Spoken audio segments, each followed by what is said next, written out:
శుభమస్తు.co కమ్మవారి ప్రత్యేక వివాహ వేదిక. కమ్మనైన వివాహాలకు అమ్మలాంటి చిరునామా. ఆమె అక్షరాలు 1000 వోల్టుల ప్రవాహాలు. ఆమె రచనలు స్ఫూర్తి రగిలించే నిప్పు కణికలు. ఆమె మాటలు భగభగమండే నినాదాలు. ఆమె ఒక రచయిత్రి, ఒక లెక్చరర్, ఒక స్క్రిప్ట్ రైటర్. ఆమె రాసినా మాట్లాడినా విప్లవం స్ఫురిస్తుంది. స్త్రీ హక్కుల కోసం పోరాటం కనిపిస్తుంది. కమ్మవారిలో ఎంతో మంది కవులు, రచయితల గురించి మనం చర్చించుకున్నాం. అందులో ఈ రచయిత్రి శైలి పూర్తి భిన్నం. ఏదో ఒక పాత్రకే పరిమితం కాలేదు ఈ యోధురాలు. ఏ రంగంలో అడుగిడినా స్త్రీల హక్కుల కోసమే పోరాడారు. స్త్రీవాద ఉద్యమానికి దివిటీగా నిలిచారు. ఆమె పోపూరి లలిత కుమారి. ఈ పేరుతో ఎంతమంది గుర్తుపడతారో తెలియదు కానీ ఓల్గా అంటే మాత్రం ప్రతి ఒక్కరూ గుర్తిస్తారు. ఆమె మా హక్కుల కోసం పోరాడిన యోధురాలు అని మహిళలంతా గర్వపడతారు. అది ఓల్గా చరిత్ర. ఓల్గాగా ప్రసిద్ధి పొందిన పోపూరి లలిత కుమారి రాజకీయ, సాహిత్య రంగపు చర్చలో స్త్రీవాద దృక్పథాన్ని ప్రవేశపెట్టిన రచయిత్రిగా చరిత్ర లిఖించారు. పోపూరి లలిత కుమారి 1950 నవంబర్ 27న గుంటూరు జిల్లా చుండూరు మండలం ఎడ్లపల్లి గ్రామంలో జన్మించారు. ఈమె తల్లిదండ్రులు పోపూరి వెంకట సుబ్బమ్మ, వెంకట సుబ్బారావు. చిన్నతనం నుంచే తెలుగంటే ఇష్టపడేవారు లలిత కుమారి. ఆ ఆసక్తే ఆమెను తెలుగు సాహిత్యంలో ఉన్నత చదువులు చదివేలా ప్రేరేపించింది.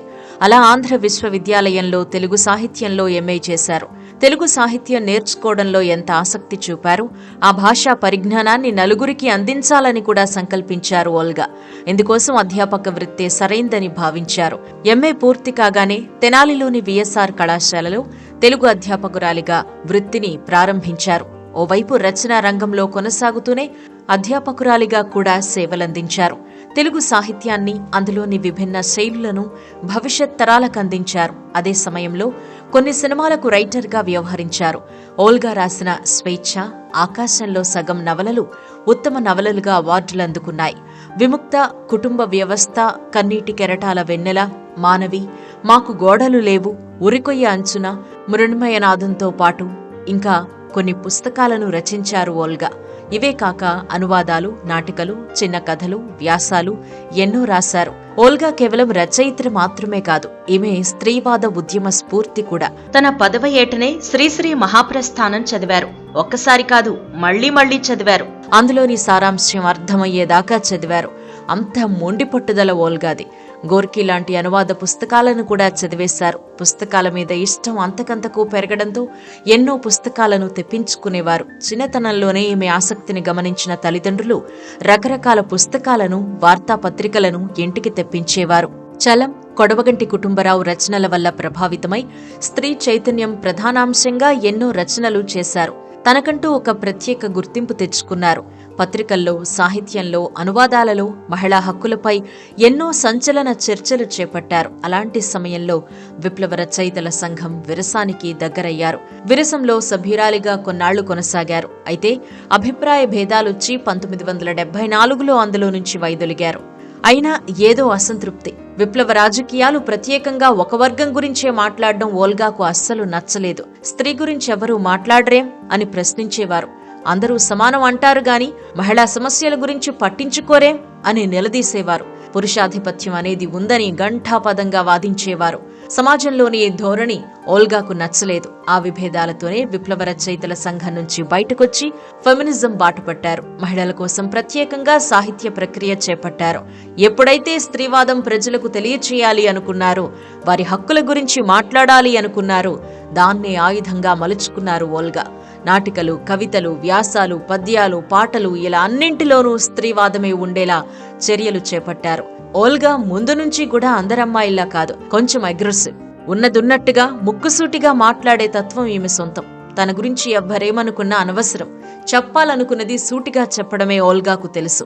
కాలేజీ రోజుల్లోనే సాహిత్య చర్చలు జరిపారు. ప్రాపంచిక దృక్పథాన్ని అలవర్చుకున్నారు. సమాజంలో స్త్రీవాదం రావాలని గొంతు చించుకుని ప్రసంగించారు. ఫెమినిజం గురించి ఓల్గా ఏం రాసినా ఆసక్తిగా చదివారు. ఆమె ఏం మాట్లాడినా విన్నారు.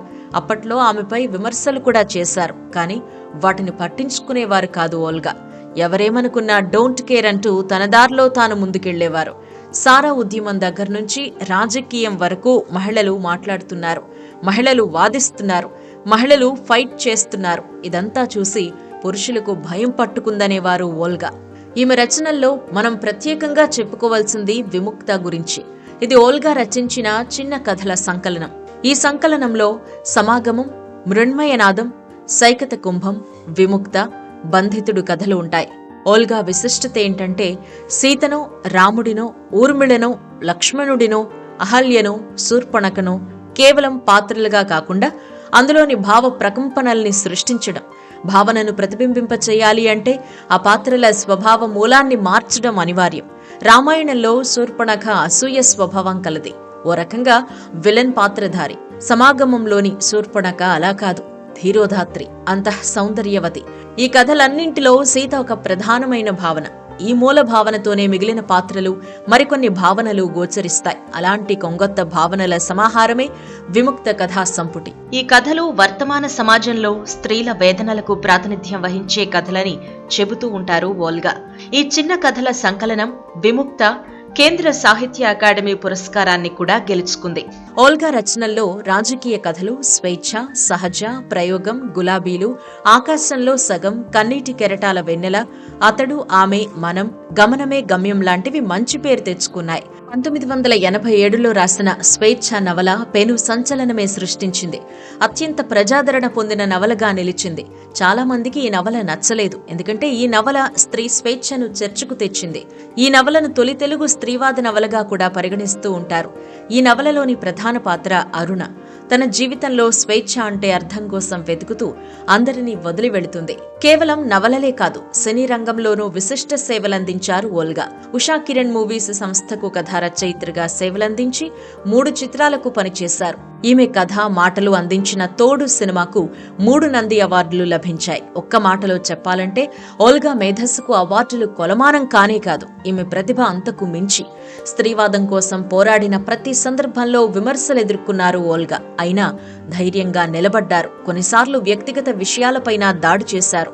అలాంటివి జరిగినప్పుడు బాధపడ్డారే తప్ప భయపడలేదు. పేరుకు తగ్గట్టే ఓల్గా నదిలా ముందుకు సాగిపోతున్నారు. ఆ సాహితీ ప్రవాహంలో ప్రతి అక్షరం ఓ నిప్పు కణికే, ప్రతి వాక్యం ఓ విప్లవ గీతికే, ప్రతి నవల స్త్రీవాద హక్కుల కోసం గొంతు విప్పిన ఆయుధమే. సమాజంలో పురుషాధిక్యపు భావజాలం ఉన్నంత కాలం ఈ జ్వాల రగులుతూనే ఉంటుంది అనడంలో ఎలాంటి సందేహం లేదు. శుభమస్తు.co కమ్మవారి ప్రత్యేక వివాహ వేదిక. కమ్మనైన వివాహాలకు అమ్మలాంటి చిరునామా.